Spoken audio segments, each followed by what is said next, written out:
Hello संग मैंने जय जगन्नाथ। तो आपण मान स्वागत कर गोटे ब्लॉग को। तो ये आमर खाइबा सब देखो कौन कौन सब मंदिर खाइबा आसी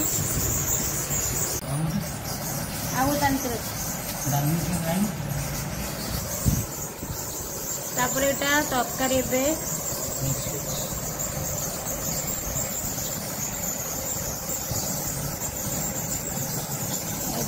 मिक्स वेज डाली भजा तरकारी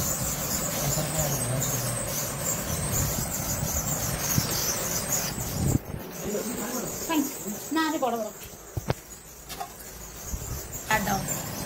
सालाड दही बुंदी गोटे खोल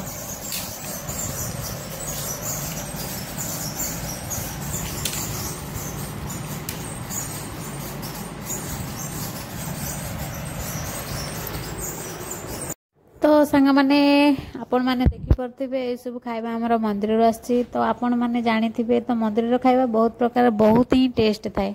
आपण मैंने तो खाई। तो जदि आपण मैंने किए खाई कमेंट रे मते निश्चिंत कहिबे। आउ हाँ आज आमर कहीं मंदिर खाइबा आसला कहीं ना आज थिला मंगलवार। तो से लगी मुझे किसी रोसई करनी घरे। तो नायिका कहले आज तुम टे मंदिर खाइबा आण। तो सी मंदिर आनी खाई मन पूरा शांति। वर्षा मान काछुची प्रबल वर्षा